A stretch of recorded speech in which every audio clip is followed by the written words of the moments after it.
So when we are doing heat transfer vinyl, we want to make sure that the shiniest side of our material is down and the dull side is up facing you.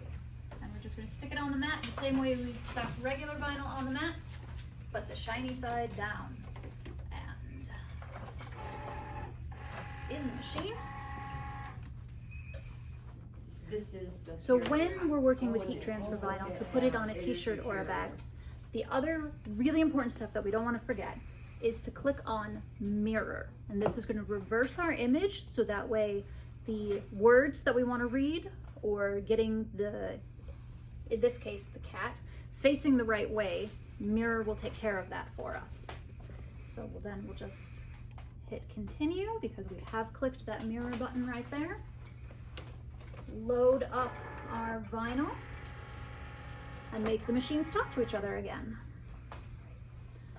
So we are going to choose to use the glitter iron-on vinyl simply because we have a thicker HTV vinyl that we are going to be using.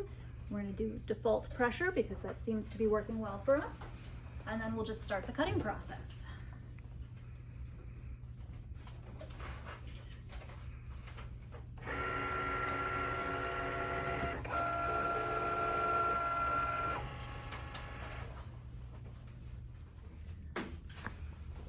Once you have your object and you have your weighted heat transfer vinyl, you're just going to layer it on there where you want your design to be and give it a little bit of a stick.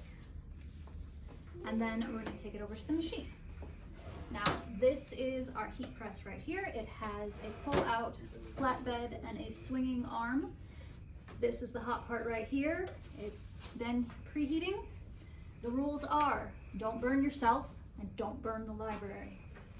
So we lay it flat and we put the protective sheet over it just in case there's dirt on the heat panel.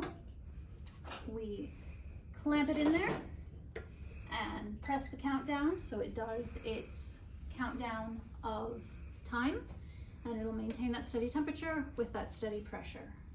I should mention for our home audience here that if your heat transfer vinyl comes with temperature or time instructions, follow those instructions.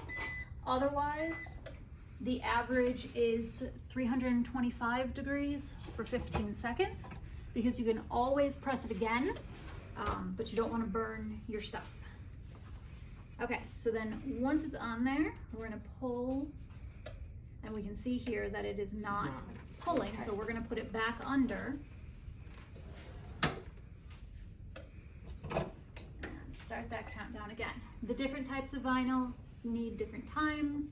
Glitter vinyl needs more, puffy vinyl needs less. There's, read the instructions because, it does tell you exactly what you need to know. See this one stuck?